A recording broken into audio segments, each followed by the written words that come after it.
19.8 किया है हमने न्यूमेरिकल, उसके 3 पार्ट्स है।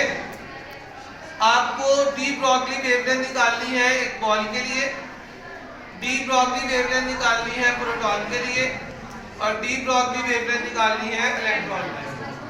डी ब्रॉगली वेवलेंथ का फॉर्मूला क्या है? Lambda is equal to h/m। h Planck's constant है, उसकी वैल्यू फिक्स है, याद रख लिया आपने। क्या है? 6.63 मल्टीप्लाई 10⁻⁻⁷।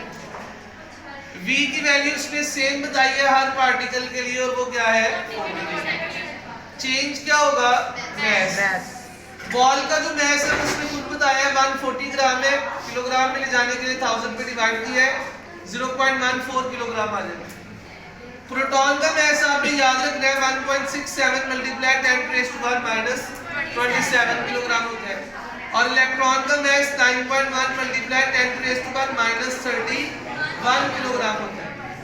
अब आपने ये वाला फॉर्मूला लगाना है h/mv, सिर्फ m की वैल्यू चेंज करते जानी है। ये देखें, बॉल के लिए 0.14 आंसर आ जाएगा, प्रोटॉन के लिए 1.67 10⁻⁻27 आंसर आ जाएगा, इलेक्ट्रॉन के लिए 9.1 मल्टीप्लाई 10⁻31 आंसर आ जाएगा। सिर्फ प्रीफिक्सेस का ख्याल रखना है कि अगर 10 की पावर -9 आ रही है, जैसे यहाँ इलेक्ट्रॉन के केस में आई है, तो ये नैनो के बराबर होती है, या अगर यहाँ पर 0.018 आ गया है तो आपने इसको साइंटिफिक नोटेशन में लिखने के लिए इशारिया 2 डिजिट आगे लेके गए, 10 की पावर -2 ये और -3 ये, पावर z हुई है 10 की पावर -5। अच्छा बेटा, न्यूमेरिकल नंबर 19.9 में आपको एक इलेक्ट्रॉन की काइनेटिक एनर्जी दी हुई है, और वो है 120 इलेक्ट्रॉन वोल्ट। इलेक्ट्रॉन वोल्ट से आप गए हैं जूल में, ऐसा यूनिट जूल होता है।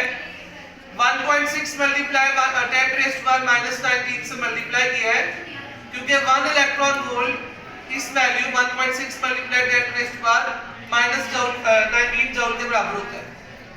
मल्टीप्लाई करके जो आंसर आया वो जूल में आपने निकाल लिया। डी ब्रॉगली वेवलेंथ फार्मूला जो पिछले न्यूमेरिकल में यूज किया है, lambda is equal to h/mv। h Planck's constant है, वैल्यू में पता है, m मास ऑफ इलेक्ट्रॉन है, वैल्यू में पता है, v की वैल्यू नहीं है, पहले 40 थी अब नहीं है। वेलोसिटी हम निकाल सकते हैं काइनेटिक एनर्जी से, 12mv² फार्मूला होता है, 2 इधर डिवाइड हो रहा है, इधर आकर मल्टीप्लाई हो गया, m मल्टीप्लाई हो रहा है, इधर आकर डिवाइड हो गया, स्क्वायर को खत्म करने के लिए दोनों तरफ स्क्वायर रूट ले लिया। तो आप अगर v निकालना चाहते हैं, उसका फार्मूला है √2ke/m। ke की जगह पर उसकी वैल्यू लगाई है और m की जगह पे इसकी वैल्यू लगाई है, वेलोसिटी आ गया। अब चूंकि आपके पास v की वैल्यू भी है, h की वैल्यू लगाए, m की वैल्यू लगाए, v की वैल्यू लगाए, ये h की वैल्यू, ये m की, ये v की वैल्यू, तो ये आपके पास डी ब्रॉगली वेवलेंथ की वैल्यू आ गई। उसने एक बॉक्स का साइज बताया, यानी कि अनसर्टेनिटी पोजीशन बताई है आपको, डेल्टा x 1.0 मल्टीप्लाई 10⁻⁻10 मीटर, इसी रेंज में जो है वो एग्जिस्टेंस है इलेक्ट्रॉन की, और प्लैंक्स कांस्टेंट की वैल्यू हमें पता है, मास ऑफ इलेक्ट्रॉन हमें पता है, हमसे पूछी गई है वेलोसिटी की वैल्यू।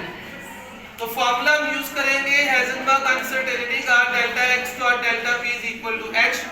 मोमेंटम चूंकि mv के बराबर होता है, m डेल्टा v लगाएंगे, हमने निकाल लिया डेल्टा v की वैल्यू, m डेल्टा x से मल्टीप्लाई हो रहा है, उस तरफ जाकर डिवाइड हो जाएगा। वैल्यूज लगाए, x की जगह पर ये वैल्यू आ गई, m की जगह पर ये वैल्यू आ गई, और डेल्टा x की जगह पे ये वैल्यू आ गई।